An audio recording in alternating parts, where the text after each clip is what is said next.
to Mission Minute News. I'm Dominican Sister of Mission San Jose, Jean Harris.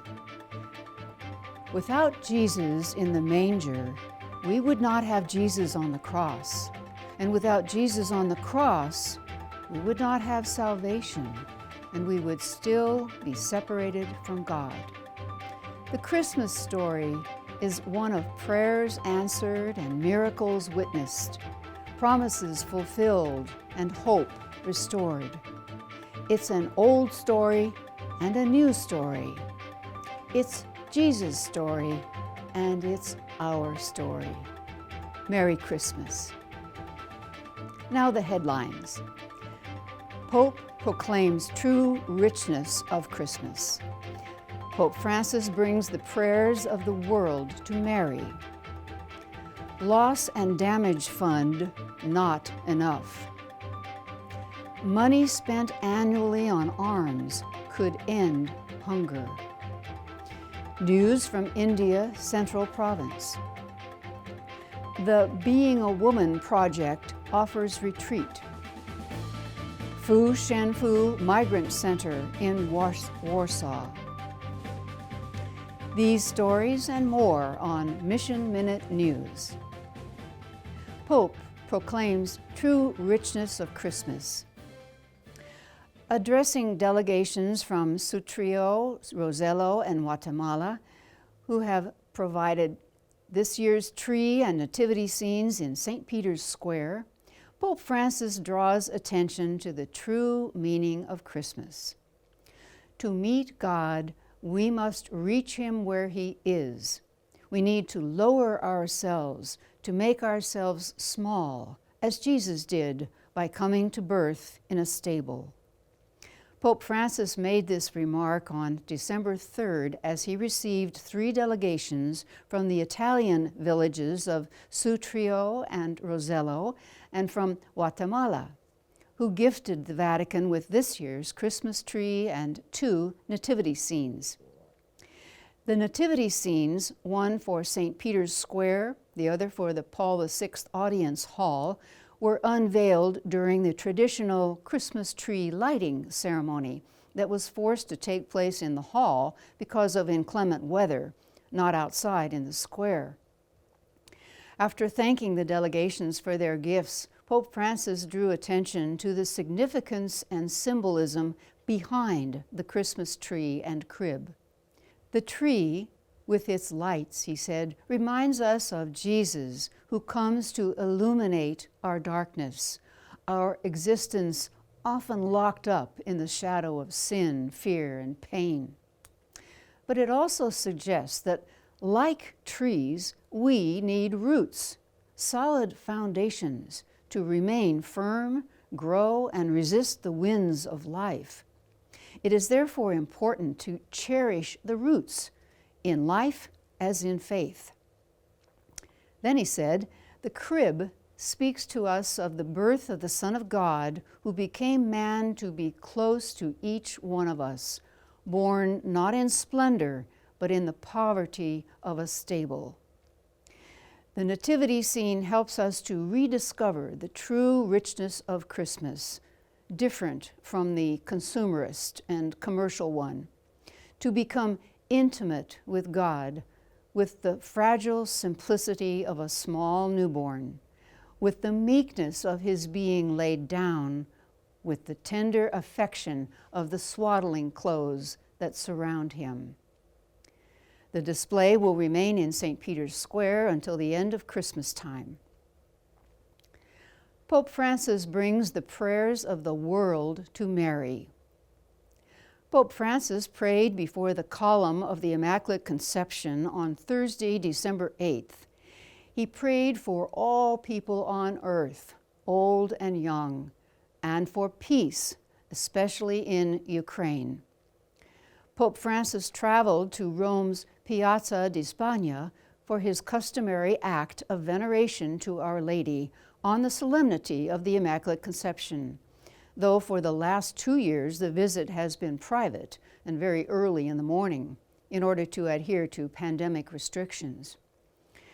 The traditional practice has the Pope placing a bouquet of white roses at the base of the column and praying for her intercession to help all people in their suffering and struggles.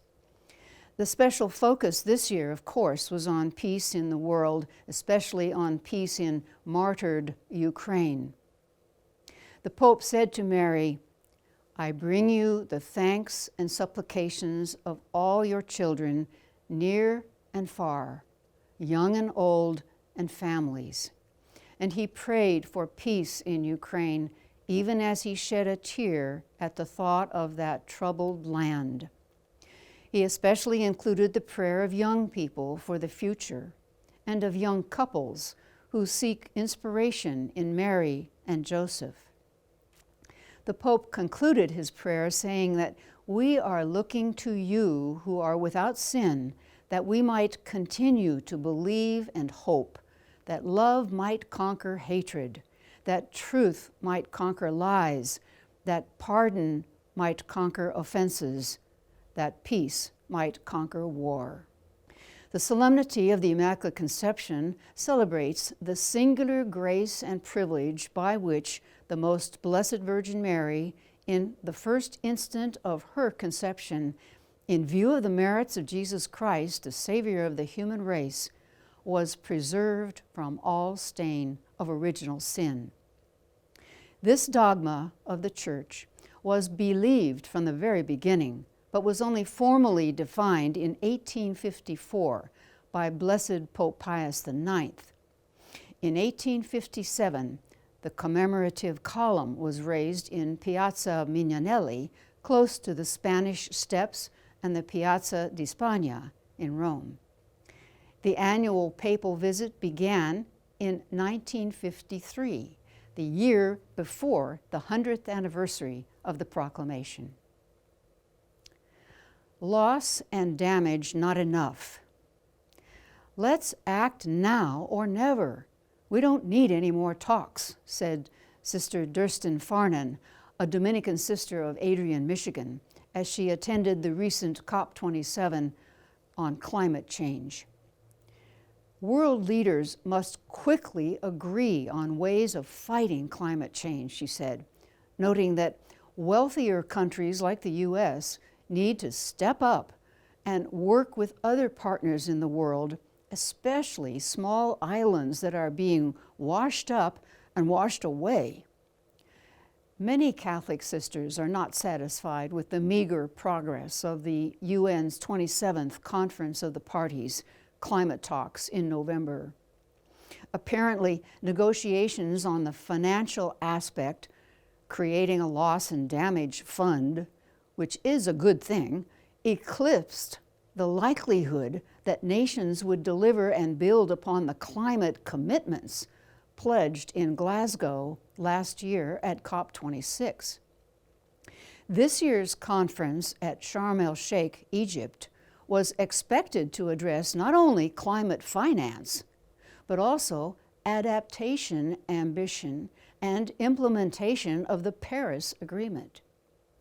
However, one negotiator told NCR's Earthbeat that the Loss and Damage Fund seemed to be the major issue, with rich countries even wanting to postpone the topic to COP28.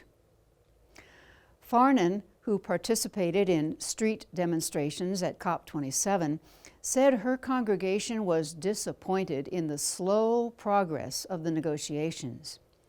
We have many of our sisters in the global south, and they have already told us what's happening to their land. There is drought and floods, and people have lost livelihoods due to climate change, she said.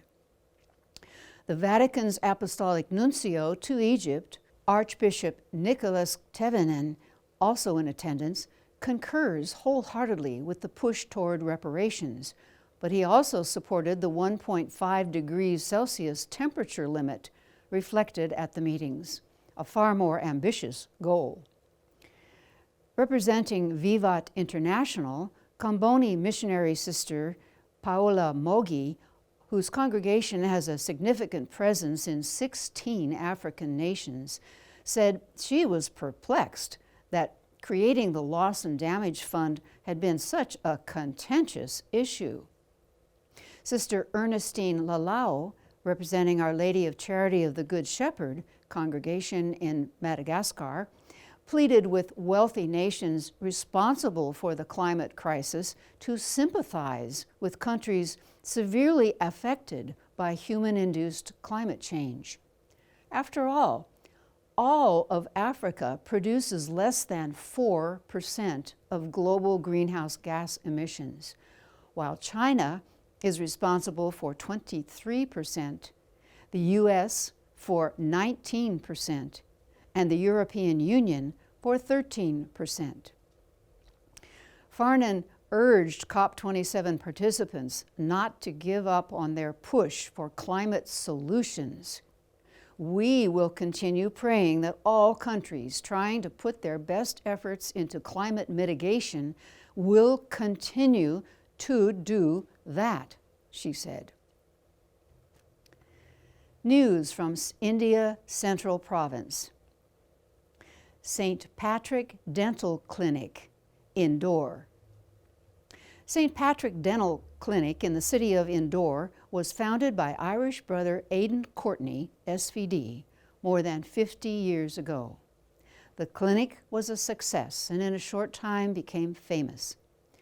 Brother Aidan passed away in 1999, but other SVD confreres have maintained the project. Today, Father Michael Pragrasham, surgeon and university professor, and Brother Kalaimani Paujraj, orthodontist, worked in the clinic. The young SVD priest, Sliva Raj Naningama, is studying to be a dentist so that he too can come aboard. India Central is eco-friendly. The India Central Province has made great efforts to become eco-sustainable. Most of its institutions have solar panels to generate electricity and hot water, and the fallen leaves, with the help of worms, are turned into fertile compost, which is used as organic fertilizer to produce vegetables and fruits. The province's coordinator for the environment, Father Prasad Kurivali, recently organized an eco-spirituality retreat for confreres, religious, and laity. Go green, India Central. Last foreign SVD in India. In 1961, Austrian brother Herbert Reich was assigned to Indore, Central Province of India. Since then, he has worked at the Sat Prakshar Press, one of the last presses of the congregation still in operation. Brother Herbert's last visit to his home country was in the 1970s. He says traveling is a waste of time and money. His whole life can be summed up in 2 words: work and prayer. In addition to his work with printing, Brother Herbert carries out an apostolate of selling rosaries, books, and religious images, making himself graciously available to his customers. Brother Herbert is highly regarded by his community and staff as a good and faithful servant of the Lord. 22 novices professed. First vows ceremony on October 9th at the SVD novitiate in Khurda, Central India, saw the profession of 22 novices in the presence of over 50 priests, a good number of religious women and men, and many family members and local laity. The novices discerned their vocations through the promptings of the Holy Spirit, joyfully accepting Jesus' invitation to follow him. The men were guided and accompanied by their novice master, Father Emmanuel Farghese, SVD. Main celebrant of the Eucharist, Archbishop Emeritus Leo Cornelio, SVD, stressed the importance of being joyful religious. Officiating the vows ceremony, Provincial Father Joman James, SVD, welcomed the new members of the Arnaldus family. giving voice to the grateful hearts of all attending. Congratulations to the novices, and may God bless your continuing formation. The Being a Woman Project offers retreat. The Being a Woman Project was born as a response to our congregational charism and to accompany in a special way the situation of women and their families in the borderless mission of the Church. Toward that end, in 2016, the Holy Spirit Sisters began a presence in Bariloche, Argentina, and in 2020, a new mission on the outskirts of the city of Neuquén, shares Sister Maria Busso, SSPS. The aim of Being a Woman is to create gathering spaces where women can share and celebrate life to the fullest. These are workshops, Women's Day and Mother's Day celebrations, mateadas, from the word mate, that is a drink and also a symbol of meeting and sharing, outings, and an annual retreat. During the pandemic years, the retreat could not take place, but this year it was offered to women from Bariloche and Neuquén, affording them the opportunity to talk and share their lives with other women and gather strength for daily life in support of one another. Some 50 women gathered on October 8 and 9 in Bariloche. From the book of Ruth, they shared about interculturality, being a migrant, intergenerationality, God's action in daily life, God's call through the needs of others, knowing God through another woman, sisterhood, and the importance of community. Both the sisters and retreatants are grateful to everyone who made the retreat possible and to every woman who opened her heart and her life to share with others, reports Sister Maria. Fu Shen Fu Migrant Center in Warsaw. On the second Sunday of Advent, Divine Word missionaries from the Fu Shen Fu Migrant Center in Warsaw, Poland, visited the Vietnamese Catholic community in Gdynia, a port city on the Baltic Sea, consisting of a small group of young men. Like most Vietnamese who migrate to Poland, members of this community came for jobs, mostly welding jobs, at Gdynia shipyard. On Sundays, they attend a Polish Mass in a nearby parish of the Orłowo district. But once a month, a priest from the Migrant Center comes to celebrate the Eucharist in their native Vietnamese.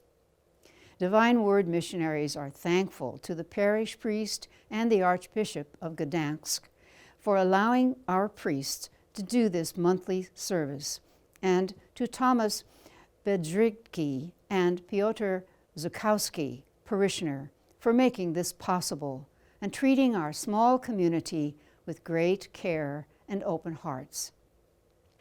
The Fu Shen Fu Migrant Center has the specific purpose of providing services to immigrants in Poland, particularly immigrants from Asia.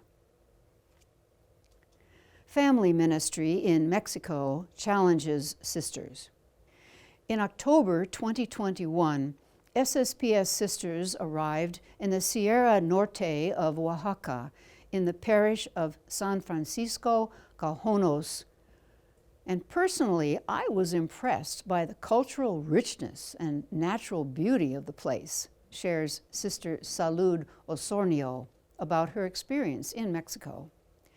Little by little, we went into the communities, first getting to know the various locations and gradually entering into the pastoral work, meeting many people as well as the realities of the communities.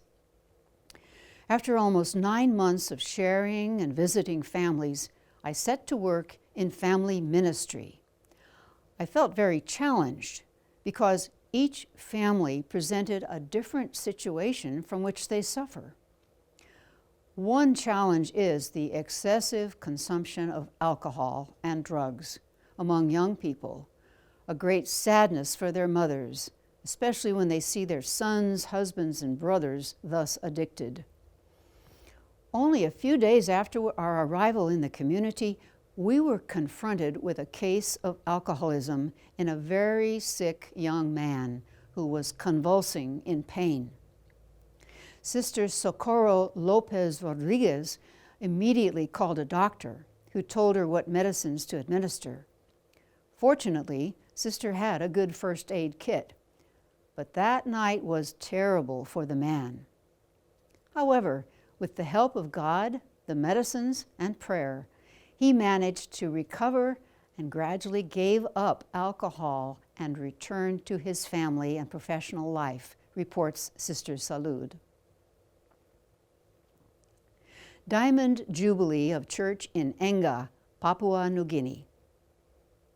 The Divine Word missionaries in Papua New Guinea established missions from scratch. One of the missions was in the province of Enga, which eventually gave rise to today's Diocese of Walbag. From November 16 to 20, the Diocese of Walbag celebrated the 75th anniversary of the mission of the Catholic Church in Enga. On October 20th, 1947, SVD fathers William Ross, an American, and Gerard Bus, a Dutchman, went on missionary patrol to Enga, thereby establishing the Catholic Church in this province. At first, Enga territory was subject to the Bishop of Wewak, but in 1959, the Holy See established the Apostolic Vicariate of Mount Hagen, putting Enga under Bishop George Bernarding.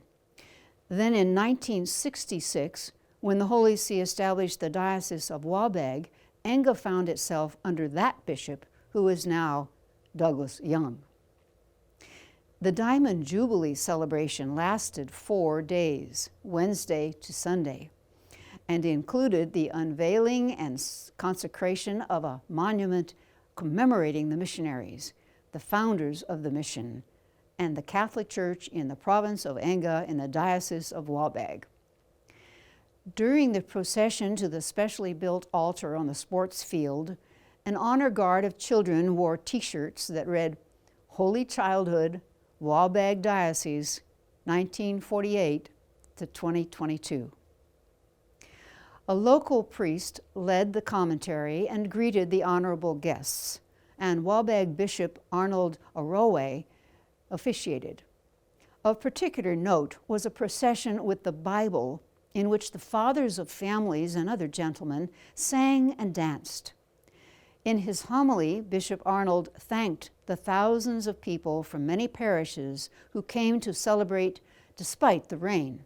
And at the end of the Eucharist, Bishop Arnold blessed larch seedlings and distributed them to parish representatives to plant as a jubilee tree at their church or chapel, reports Joseph Masielek, SVD. Eldering gracefully. A November article by Sister Frances Wessel, SSND, in Naomi News reminds us that fall is always replete with numerous invitations to focus on the Spirit alive in our lives, regardless of our age. Thanksgiving always unlocks our minds to remember many giving experiences from others and from God. The bounty of thanksgiving leads all of us to anticipate even greater gifts. Our faith traditions invite memory of goodness and promise of new discoveries. Each year, for example, Christians have the joy of traveling through Advent to Christmas to the life of Christ and resurrection. In their second act of life, elders invite the expanding grace of Advent to make them more and more eager for Christ's coming, to help them open their hearts to welcome the God with us and one of us. Elders are often alone, but that gives them time to return all these gifts and make their offerings of whatever bounty, or not so much, which are more than the grand donations of the wealthy, as Jesus made clear in Luke 21, verses 1 to 4. May winter deepen the bonds in all our lives as we elder together, no matter our age, eager to embrace a new year of accepting, giving, and loving. In good conscience, corrections officials in Alabama botched the execution of Kenneth Smith on November 17th, the third such botch this year and the fourth since 2018. As a consequence, Alabama Governor Kay Ivey has called for a temporary halt to executions until corrections itself is corrected. For the sake of the victims and their families, we've got to get this right, Ivey wrote. I don't buy for a second the narrative being pushed by activists that these issues are the fault of the folks at corrections or anyone in law enforcement, for that matter. I believe that legal tactics and criminals hijacking the system are at play here. She pledged to provide all necessary support and resources to the Alabama Corrections Department to ensure those guilty of perpetrating the most heinous crimes in our society receive their just punishment. I simply cannot, in good conscience, bring another victim's family to Holman Prison looking for justice and closure until I am confident that we can carry out the legal sentence. Corrections Commissioner John Hamm agreed with Ivey's decision, adding, "We have to get this right for the victims' sake." Everything is on the table, from our legal strategy in dealing with last-minute appeals, to how we train and prepare, to the order and timing of events on execution day, to the personnel and equipment involved. The Alabama Department of Corrections is fully committed to this effort and confident that we can get this done right. Death penalty abolition advocates see these statements as clear evidence that the good conscience of corrections leadership and their effort to get the executions right, which in itself is debatable, does not include concern as well for the human being executed. If you have a comment or question about any of our stories, please email us at missionminutenews@wordnet.tv. You can also post your comments below each video on YouTube. We promise to respond. Please subscribe to our YouTube channel and click on the bell icon. Share with others about the channel and the variety of programs you enjoy there. Please join us every Wednesday for our online Eucharist and Adoration and Benediction of the Blessed Sacrament, starting at 11 a.m. Pacific Time. You can always catch it later on YouTube if that's not a good time for you. Also send us your prayer requests or intentions for Eucharist by contacting us by phone at 909-383-4333 or send an email to mail@wordnet.tv. This is Mission Minute News. Until we meet again, stay safe and well, and may Jesus' love for you make you smile.